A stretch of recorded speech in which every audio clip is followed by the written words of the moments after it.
Now let's talk about scatter plots. Scatter plots are the most common way to display the relationship between two variables. A scatter plot is going to show you the direction and the strength of the relationship between the two variables. We're going to look at an example where we need to construct a scatter plot. Now we're going to have some questions where you have to interpret the scatter plot.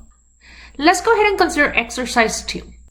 The data set below contains data from a cafe called Executive Express, run by undergraduate business students at a Midwestern public university. It was collected over a 10-week period during weekdays from January to April of 2010. The maximum daily temperature and the number of coffees sold were collected every day. One being the maximum daily temperature, and the second one being the number of coffees that were sold that day. So notice, if we look at the table, we see that for one day, the maximum daily temperature in Fahrenheit was 36. The number of coffees that were sold was 41. Okay. Notice, we need to keep those two values as a pair. They are matched together. We need to be careful. We need to keep track that when we observe that temperature of 36 Fahrenheit, the number of coffees that were sold was 41. Okay. Same thing with the next data pair. When the temperature was 34 Fahrenheit, the number of coffees sold was 33. Okay. And so that is the case with each of these data pairs. We need to keep them as pairs. Now, we're not going to do this by hand. We're going to go ahead and use Google Sheets. We're going to need to copy the table here. So I'm pressing Control-C. Okay. Now go to google.com. Go ahead and sign in into your Google account. Then click on Google Apps and go down to Sheets. Okay. Let's go ahead and add a new one. In the cell A1, we're going to go ahead and press Control-B to paste. And there you have it. You have your table containing all the data values. Now, let's go ahead and highlight both columns. You can click Insert and go down to Chart. Go ahead and click on it.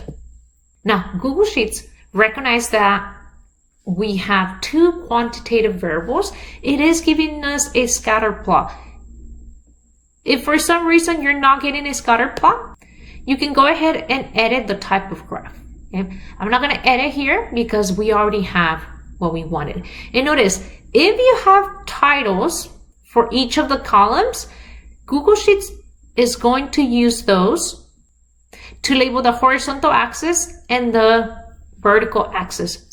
That is why you have titles on your graph. Okay? I want to go ahead and edit. I want to write coffees sold. Okay.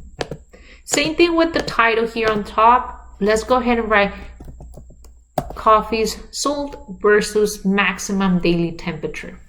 Okay. And again, you can center the title. You can make it darker. You can make it bigger. Those are small edits that we can do. Okay. Now, one thing that you want is, and there's not much to change. Sometimes we have to change the minimum and maximum for the horizontal axis and or the minimum maximum for the vertical axis. I don't see that need here.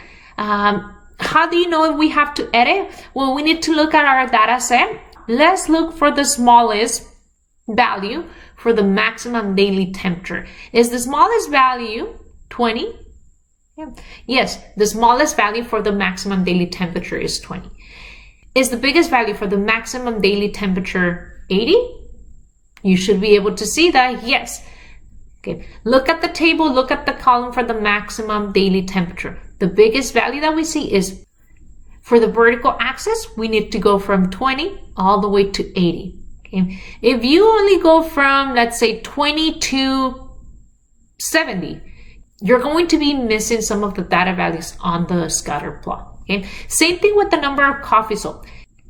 Do you have any data values below 0 or above 50? Because if you do, then we need to edit the minimum and maximum for the horizontal axis. The answer to that question should be no. Again, we don't have to edit. Okay? Now, you can go ahead and copy the graph to your notes. And so here we have the graph. Using this graph, we're going to answer the questions below. Okay?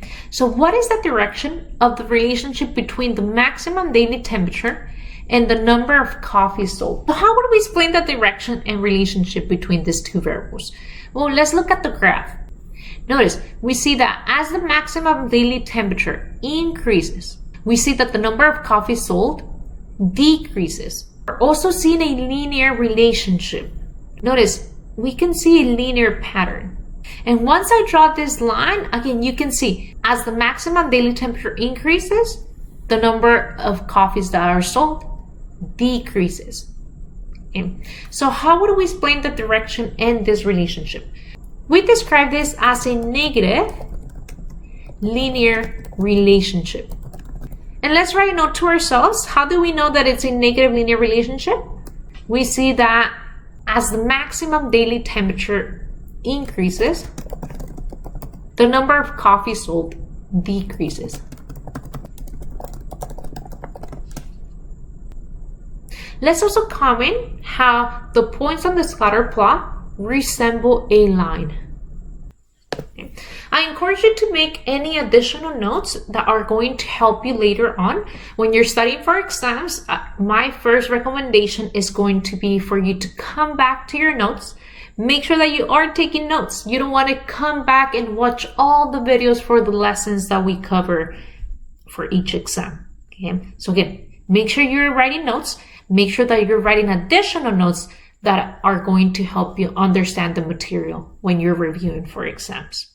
The last thing we're going to do here is to describe the strength of the relationship between the two variables. How would we describe this? We would describe this relationship as a strong relationship. The relationship is strong. And so here we're saying that we have a strong linear relationship. Okay. How do we know that? Well, we mentioned that we can see that the points on the scatter plot resemble a line. If we were to find a line that models this scatter plot, most of the points would be close to that line. Now, this is something that we're going to explore in more detail later on. We're going to study scatter plots in another chapter of our textbook. For now, I'm just going to write that if we find the linear function that models the scatter plot, we will see that most points are close to the linear function.